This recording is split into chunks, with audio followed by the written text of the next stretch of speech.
Cindy Blackman Santana, welcome to speedgig. Thank you. It's an honor to have you here.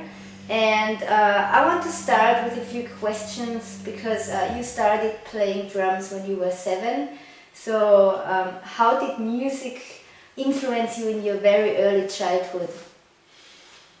Music influenced me a lot because it kept me very focused. There was a lot of stuff that I could have gotten into as a teenager, especially, and even as a young adult, even as an adult, and I didn't because I was very focused with music. So it kept me centered, focused, and I always had a plan. I always knew that was what I was doing mainly. That was my main focus, and so, you know, it was always a part of my existence. So what made you pick up especially the drums? You know, I don't know. The drums basically called me, you know, when I was very young, and I didn't have any idea what it took to tour or to go on the road or do anything like that. But when I heard music, the drums were always the instrument that stood out to me the most, and I was always most curious about the drums, and I was always most inspired and excited about the drums. And so that's the instrument that I went after. So at the age of 11 you went to Bristol and after that to Berkeley in Boston. Yes. Was that the time when you had private lessons with Tony Williams? I never had a private lesson with Tony Williams. I know? No, I wish. I never got a chance to do that. I tried to study with him. Yeah. And when I tried to study with him, it was at a period that he was not teaching. He didn't want to teach in that period. So I have studied his drumming and studied his music ever since I first heard it, but I never actually studied with Tony. Okay, so I'm sorry I have to skip the next question. So how did your educational experience at Berkeley prepare you for a professional drummer life? You know, Berkeley was great because they had some really great classes, but what was really the best to me about Berkeley was the community, because there were students from all over the world, actually, so musicians from everywhere. So there were so many different people playing so many different kinds of musics and had so many different tastes, and you know, it gave me a chance to really experience a lot of different players, a lot of different music in terms of playing it. And that really set me up for being able to play with a vast amount of people. So it was really nice for that aspect. So after that, how did it happen that you got to play with Lenny Kravitz? We have a mutual friend, a great saxophonist by the name of Antoine Roney. And Antoine is the brother of my then boyfriend, the boyfriend that I had at the time, who was a great trumpet player, his brother Wallace. And so, you know, we were always in touch with each other, and Antoine was friends with Lenny. And Antoine kept telling me about this guy, Lenny, who was a rock musician, and I didn't know who Lenny was, you know. I knew who his wife was, Lisa Bonet, his wife at the time. I knew who she was because I watched her TV show, The Cosby Show, and so I was a fan of hers. I knew who she was, but I didn't know who Lenny was. and Antoine told me that there was this rock musician who liked Gretsch drums and he liked K-Zildjian cymbals, and I thought, wow, he sounds cool. I'd like to meet him just because he sounds cool. I didn't know that a rock musician would like that kind of sound, you know. And then Antoine said, well, actually, I think he's looking for a drummer. Are you interested in talking to him? And I said, okay. And I really forgot about it, and it took a couple of months, maybe 3 months even. And Antoine called me and he said, oh, my friend Lenny called me back and he's on the other line. Do you want to talk to him? And I said, sure. So he put him on the phone and we started talking, and he asked me to play. And so I started, I played, and I came back to the phone, and his brother actually was there at the house. Like, yes, that sounds great, Jeremy, and I... So you did that all over the telephone? All over the telephone. Well, that's cool. Yeah, and so when I finally got back to the telephone, I said to Lenny, I said, well, that was, could you hear it clearly? Because I know the drums are loud and the phone speaker is so small. I said, could you hear it clearly? And he said, yeah, I could hear it. I'm in LA, can you fly out here right now? And I said, okay, because I didn't have anything happening. I said, yeah, sure. And so he tried to get me a flight for that day, but there weren't any more flights. So, because it was later for us. I was on the East Coast, I was in New York. So they got me a flight for the next morning. I flew out there, and he said, well, just come out and pack for 1 or 2 days. So I packed for 2 days. He said, just come out and stay for a couple days, play with my band, see how it feels, no strings attached, and then I'll send you home. And I thought, okay, cool. I didn't know who he was still really, or expect anything. I just went out figuring, okay, I'll go play with some rock musicians, meet some new people. I had never been to LA before. I'll go to LA, and then I'll have fun, then I'll come back home. And so I went out there, and they ended up having a full-scale audition. So there were, I don't know, 30 or 40 drummers that showed up for this audition, and I didn't know it was an audition. So we get to the house, and there were no instruments there, and they were waiting on the instrument rental company to bring the gear, and they were late. The company was late. And so I started seeing these people come in. I saw one guy come in, and he had a snare drum. I thought, okay, that's weird. The instrument company is coming, but they don't have the drums in cases, and they're bringing them one by one. That looks odd. And then I saw a guy come in with some sticks, and I was like, oh no, these are drummers coming in. And then there ended up being like a whole crowded room full of drummers, and then the gear finally came.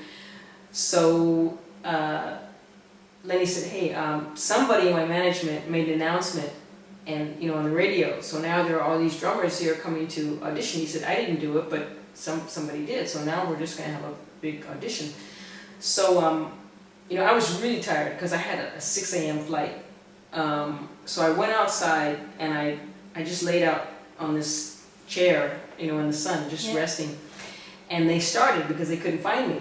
So they had the first drummer, and his assistant was looking for me, and she came, and Deborah, and she says, oh, Cindy, Lenny wanted you to play first, but he couldn't find you, so he had another drummer play. I said, okay, and so I came and I played, and when I played, they called off the audition. He said, okay, I'll take her, and no more audition. That's cool. It was very cool, except that the manager said, well, you have 40 other drummers out there waiting. It's not really fair for them because they came and now they can't audition. So he said, okay, so he auditioned the rest of the drummers, and he actually found 2 that he liked. And so the next day, he had me and the other drummers play opposite. Like I played, he played, I played, he played. And then he chose me out of that drummer. And then with the other drummer that he liked, he did the same thing. We played, he played, I played, he played, I played. And he still chose me. Lenny still chose me. And so I stayed there. Instead of staying for a couple of days, I stayed for 2 weeks. And I learned the music, we rehearsed, ate nothing but Damiono's pizza. That's all I had for 2 weeks was pizza. So very healthy and nutrition. Yeah, very healthy.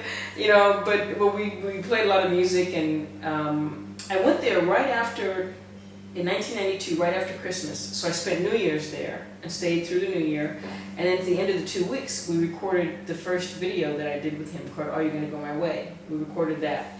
And so after the video was recorded, and it was the whole day, it was like 20 hours or something, the shoot. And so afterwards, Lenny, the bass player at the time, Tony, and the guitar player, Craig Ross, and Craig Fruin, his manager, they walked me outside, and Lenny says, so, do you want to join my band? And I said, okay, when do we start? And he started laughing. He said, we started 2 weeks ago. I said, okay. And that was how we started. Were you feeling like, wow, a dream is coming true? When all that happened? I really didn't know what that was, because that wasn't my goal. You So know, it was and unexpected it was at very all. unexpected, and I didn't know what that world was like at all. You know, my goals were, you know, I wanted to play with Miles Davis. I'm a jazz drummer. I'm a bebop drummer. I wanted to do that kind of thing. I wanted to play with Herbie Hancock. I wasn't thinking about playing with Lenny or anybody like that. I just wasn't thinking on those terms. So we did the video, but I had no idea what doing a video like that would do. You know, I just didn't know because I wasn't in that world, you know, and so it's funny because when I said to Lenny that I liked him, I liked his playing, I mean, you know, he knew that it was honest because I didn't know him and I didn't know his world and I didn't have any idea really what I was stepping into. In fact, he used to joke about it and laugh. He said, "You had no idea what you were getting into, did you?" And I said, "No, I didn't," and I didn't. So everything was completely honest. You know, from my perspective, but yeah, I had no idea what was happening at that time, and I soon learned. But at first I didn't know. Cool story. So, what prompted you to form a jazz band after being a rock drummer for so many years? I've always been a jazz drummer, and I will always be a jazz drummer because that's my love. You know, it's my favorite music. So it's not that I was playing in a rock band and I became a rock drummer. No, that's not it. It's just I'm a jazz drummer who is playing rock and roll, you know? So for me, it's not that I'm changing or stretching or reaching to play jazz. I am a jazz drummer. I love creative music. So for me, that's just who I am, you know? Mm-hmm. So after a drum solo in the year 2010, on Santana's tour, he proposed to you. Did you expect that coming at all, or no? On stage, no, I did not. No? I didn't expect. No, I was very surprised that he was going to do that. We were so close very quickly that I thought that he felt the same way that I did. You know, about being together and staying together and being committed. You know. And maybe even being married, but I didn't expect that he was going to propose like that, and so it was it was a beautiful surprise. I guess so. So, what's your favorite Santana record? You know, I don't know. I would say I like this record called Oneness. Mm-hmm. I like that record a lot. I like his first record. You know, I like Oneness, and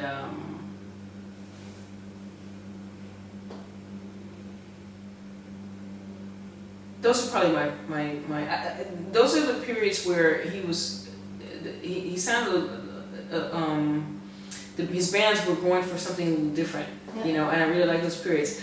The record that has Smooth on it and all those hit songs, I love that record too. I think that's a great record. So those are my three favorite records. Do you listen to his records when you are at home, or do you listen to any kind of music any of the two of you wrote? No, we don't really listen to our own music. No? I don't, no, not really. We both are huge fans of Miles Davis, so we listen to mostly Miles Davis, John Coltrane and Tony Williams. We listen to a lot of Herbie Hancock, a lot of Wayne Shorter, a lot of Weather Report. Carlos is really into African music, so he's turned me on to a lot of records that I was not hip to, a lot of bands that I didn't know about. So we listen to a wide variety. We listen to classical music, we listen to everything, you know, but we don't really listen to, I don't listen to Carlos records and he doesn't listen to my records. I mean, I know most of his records. I think he knows my records maybe too, but I'm not sitting there listening to his records. No. Neither is he. You have other interests in music? Well, no, it's not that I'm not interested in his records, and it's not that he's not interested. You know, it's just that it's a bit narcissistic to sit home and listen to your own records all the time. Yeah, and you do it all the time, like you play. Yeah, I get inspired if I listen to John Coltrane or Charlie Parker or Miles Davis. You know, that's a whole other thing. If I'm listening to Herbie, that's a whole other kind of inspiration. I'm listening to Tony. Then you get inspired. You know, I'm just not going to sit home and listen to my own records because I don't want to stay stuck in there. I want to improve and I want to grow. You know, whether there's something on the record that I like or am not so happy with, I don't want to stay stuck in that. I want to move beyond that. You know, if you are just sitting there listening to your own record, just like sitting there looking in the mirror, why would you do that? I'd rather be out experiencing life rather than sitting looking in a mirror. You know, it doesn't make for a creative atmosphere. It makes for a very narcissistic and egotistical atmosphere, but it doesn't make for a creative musical atmosphere, I don't feel. Now, it's not bad to listen to your own stuff. I'm not saying that, but just to sit there every day and listen to, no, I wouldn't do that. Because of getting inspired of so many other musicians, that's because you became such a legendary female drummer.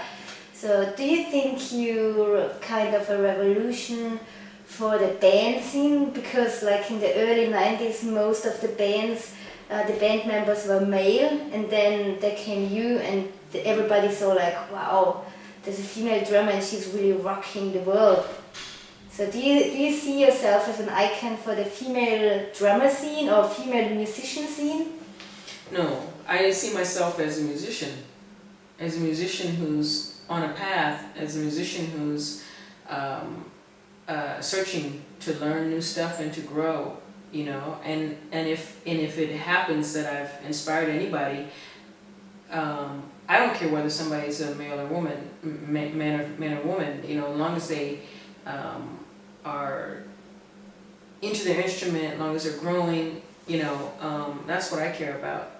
But that being said, if I have inspired or do inspire anybody, then I'm really happy because I love music and I want to see more people playing music, and especially anybody who's had issue with somebody telling them that they shouldn't do something, you know, and that could be because of of the gender, it could be because of somebody's culture, it could be because of their race, it could be because of their religion, it could be because of so many things that someone finds to use as a prejudicial vice to hold against somebody, you know. So I'm completely into liberating people when they want to express through music or if they want to express through art. You know, if there was more creativity happening in this world, I think there would be less fighting, there would be less hunger, because people would learn that it's not all about me. It's about us, you know, and we would, I feel that we would get this lesson quicker than what humanity right now is getting it, because we're slow. Yeah. We're learning, but we're still slow. That's why there's still hunger, that's why there's still hate, that's why there's still any kind of negativity, robbing, mugging, you know, that's why there's still crimes, humanitarian against humanitarian. That's why we still have issues like that, because we haven't gotten that lesson yet. Yeah. And as soon as we get it, the whole face of this existence will change, but we haven't gotten that yet. So I'm totally into, you know, supporting somebody being creative, whatever that creativity is. If it's helping, you know, if it's something that's hurting, then that's another story. But otherwise, I'm totally into it. That's good. Thank you. So what do you like most about touring, and what is it that you dislike about touring?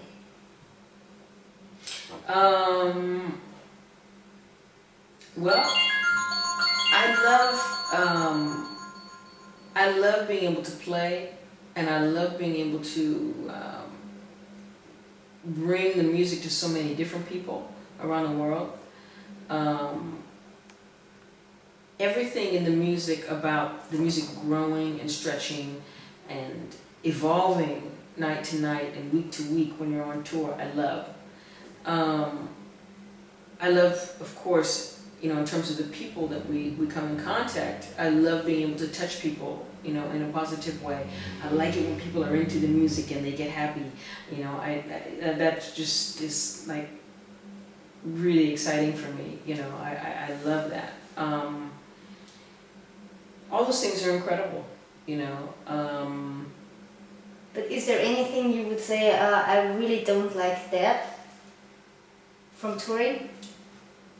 Being away from my family, Yeah. you know, my husband, you know, being away from the people that you love is, you know, it's not always the easiest thing to do, but when you have people that support you and understand, then it's okay. You know, you don't leave home feeling that this is a negative. You leave home feeling triumphant and proud, and that's what you want to feel. You know, so otherwise, you know, I love touring. There are things that can happen, you know, if you're sitting at home, you know, and you're doing a 9 to 5. There might be something that goes wrong. You might get a flat tire. You might get a this or that. If it happens on the road, it is a little bit bigger. Yeah. It seems bigger because you're not in familiar situations where you where you feel comfortable. You're not near your home where you have all the things that you need, or where you know where to go if something goes wrong. You're on the road and you're in unfamiliar territory. So that, you know, things become a little bit bigger, and people tend to get a little more excited about something that happens on the road. But you know, it teaches you a lot. It teaches you a lot of patience. When I started touring with Lenny, we were basically doing bus tours because Lenny doesn't really like to fly.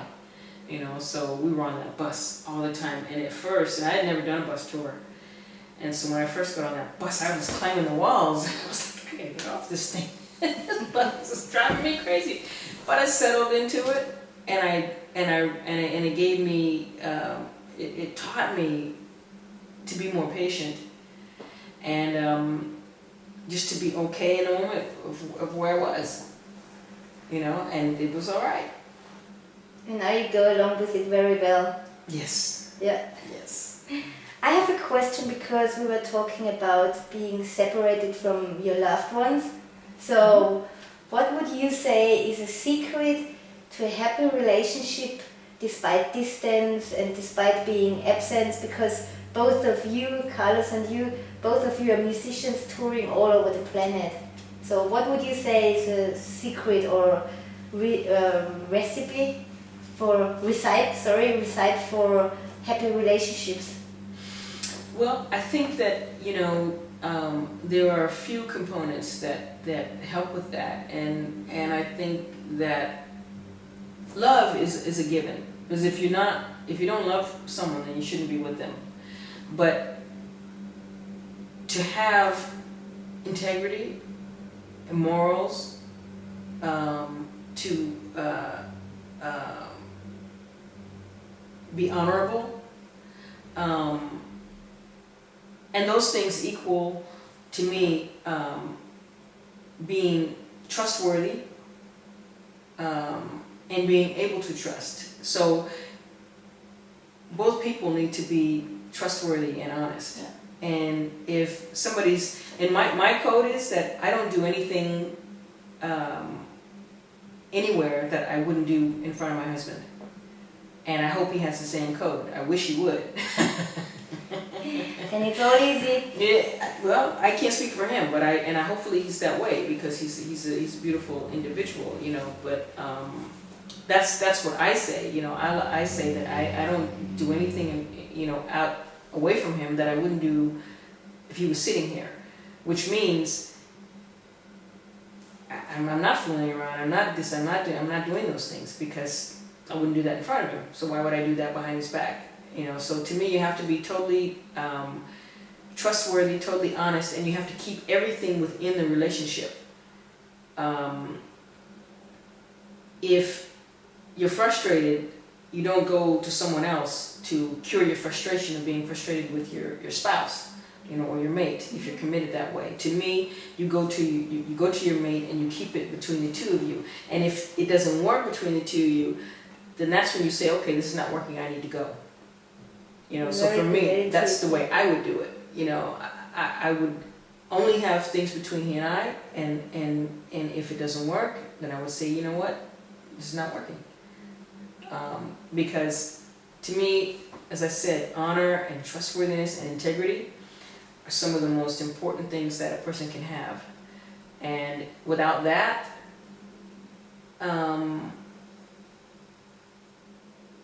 people don't get my respect. I don't respect that. I respect honesty. I respect integrity. I respect trustworthiness. I respect somebody who's compassionate, you know. But I don't know, the other stuff I don't respect, and I don't get in other people's business. You know, I'm only concerned about my business. You know, and I don't judge other people. But if I have to say it, I would say that I don't respect those other qualities. I respect when somebody is, you know, of the qualities that I just mentioned. It's a very good attitude. Thank you. So I saw on your website that you met Michelle Obama. So Yes. how did that happen? Like, what was the purpose, and like, what were your biggest impressions of that day? You know, she was amazing, and I met her. Carlos, my husband, he knows so many people, and he introduced me to a woman in Las Vegas by the name of Julie Murray, who is a real incredible lady. She does so much for her community and for people. She's always helping. She's always, you know, trying to find a way to feed people, you know, to house people, to clothe people, to get people medicine and different things. And Carlos is like that too. He's really amazing. You know, he helps so many people. It's really, he's incredible. It's amazing to see. But Julie was putting on a dinner. I must say first that she founded this big, huge organization in Las Vegas called 3 Squares, which feeds homeless families and feeds children. Not even just homeless, but it feeds children and families who are in need. That's a better way to put it. But she also does other things now, and so she was having this dinner, and Michelle Obama was speaking, and Julie put this together, so she called me and she invited me. I went, and to hear Michelle Obama speak, especially in person, when you see that everything is just off the cuff. She's not reading, you know, nobody's coaching her, she's not wearing an earpiece where somebody's telling her what to say. That woman is on point. She's really intelligent, you know. So it was inspiring to see her speak. She's very confident, and she's very knowledgeable. So those were my impressions, you know, when I met her. So it comes right off the heart, whatever she says, like no preparation from her. I think there's preparation. I'm not saying there's not preparation. I think there's preparation because she's giving facts, she's giving figures. You know, you have to prepare for that. But so I don't mean that she didn't prepare. I just mean that she's not reading from a paper. Yeah. You know, everything is in her head. You know, she knows, she's ingested what she's talking about. Everything is in here. So you're going to release a book. Is that true? Me? Yeah? No? No.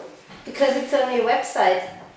Oh, the health book. Yeah? Yes, we haven't done that yet. I'm sorry. Yes, my sister and I, we're doing a health book. Yeah? Like because my older sister, her name is Anasa. She really got me into health, like to juicing and stuff at a very young age. Yeah. And so she and myself and my younger sister too, but my older sister more, we are totally into finding the best ways to keep healthy, and you know, it helps me on the road too, you know, with being healthy, with staying fit, and you know, having good energy. So yes, we're putting together stuff, but we're not ready yet. We maybe we're about halfway there, you know, so we still have a lot of information to compile, you know, to get together.